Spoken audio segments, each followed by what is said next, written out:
अच्छा, मुझे ये समझ नहीं आता कि जब भी मैं स्कूटी बाहर निकालती हूँ और जब भी किसी गली से गुज़र रही होती हूँ, तो ये अंकल लोग मुझे देख के साइड पे क्यों हो जाते हैं? मतलब कि ठीक है, मैं माना चलो मैं बुरा चलाती हूँ, पर इतना भी बुरा नहीं चलाती, मैं आपको बिल्कुल नहीं मारूँगी।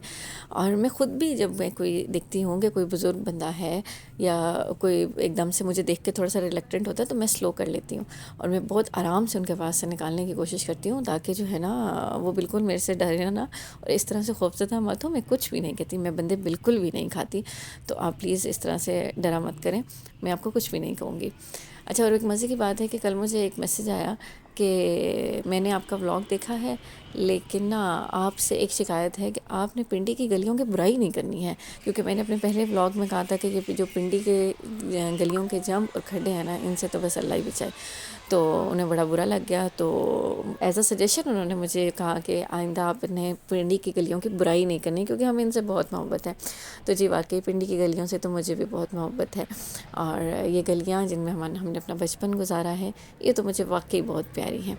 तो हो सकता है कि आपको बुरा लगा हो, लेकिन मेरे कहने का मकसद ये नहीं था। और इम्प्रूवमेंट की गुंजाइश तो हर जगह पे होती है, तो हमारी गलियों में भी थोड़ी सी इम्प्रूवमेंट की गुंजाइश है। और अल्लाह करे कि जिस तरह मरीम नवाज़ बाहर के रोड और बाज़ार साफ़ कर रही हैं, उस तरह से हमारी गलियों पे भी हमारे थोड़ा सा काम करें, और हमारी गलियों को भी ठीक ठाक कराएं और इसको भी खड्डे से पाक कर दें। अच्छा, थोड़ी सी बात हो जाए आज मेरी स्कूटी के हवाले से।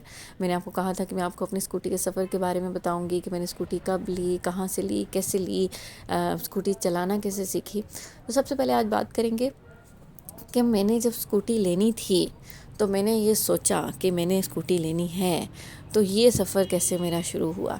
जब मैं आप लोगों की तरह, जैसे अब आप लोग मुझे घूर घूर के देखते हैं ना कि मैं स्कूटी चला रही होती हूँ, और बहुत सारे लोग ऐसे मुझे घूर घूर के देखते हैं, तो मैं भी ऐसे घूर घूर के देखा करती थी ऐसी फीमेल्स को जो कि बाहर स्कूटी चलाती थी, बाइक्स चलाती थी। तो मैं इनको देख के सोचती होती थी कि मैंने भी चलानी है यार, कैसे चला लेती हैं ये।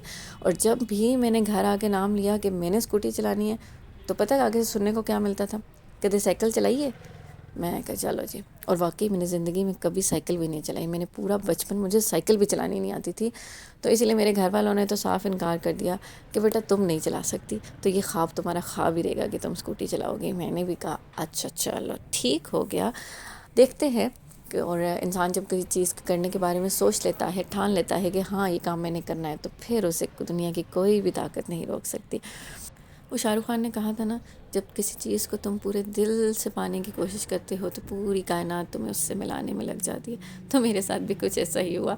और मैंने जब दिल से सोच लिया था कि मैंने ये काम करना है और मैंने स्कूटी लेनी है और मैंने स्कूटी चलानी है, तो जी बस फिर क्या था। और मैंने इसके लिए एफ़र्ट स्टार्ट कर दी। सबसे पहले मैंने डाटा इकट्ठा किया, मैंने लोगों से पूछा, बहुत सारे लोगों से पूछा, जो लोग स्कूटी चला रहे थे या जो लोग स्कूटी और बाइक्स में डील करते हैं, दोनों से मैंने अपनी अपनी राय ली। और सबसे मेन कंसर्न था कि जी अब इलेक्ट्रिक स्कूटी बेटर है या कि पेट्रोल वाली स्कूटी बेटर है। तो दोनों ही का रिस्पांस मुझे कुछ मिला जुला आया। इन शॉर्ट फिर मैं मार्केट तक गई, मैंने बहुत सी मार्केट विज़िट की, वहाँ पे देखा कि कौन कौन सी स्कूटी है, कंपनी कौन सी है, प्राइसेस कैसी हैं, और कौन सी मेरी रेंज में आती है। और फिर मैंने एक स्कूटी को चूज़ किया, मैंने कहा जी ये वाली स्कूटी मुझे पसंद है। और आप यकीन करें कि मैंने ना सारी स्कूटीज़ में से सबसे छोटी वाली स्कूटी ढूंढ के निकाली, कि मुझे लगा कि ये जो है ना छोटी सी है और हल्की होगी और मैं इजीली चला लूँगी।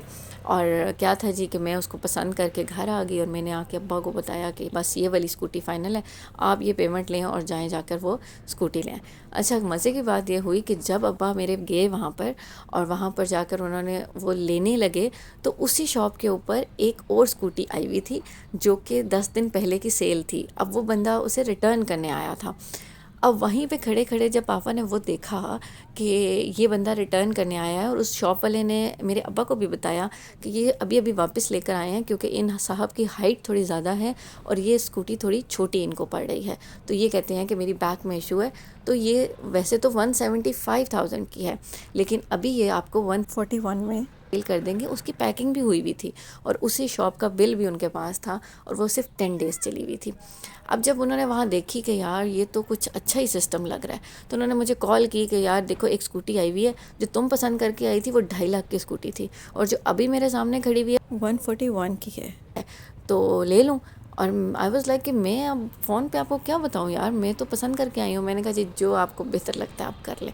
और वो करना क्या था, उन्होंने उसी टाइम पे पेमेंट दी और ये 10 मिनट के अंदर स्कूटी मेरे घर के अंदर। और मैं इतनी खुश जब मेरे पास स्कूटी आई तो मुझे ऐसे लगे आज मैंने हवाई जहाज़ ख़रीद लिया है। तो ये थी जी मेरी छोटी सी स्कूटी की कहानी।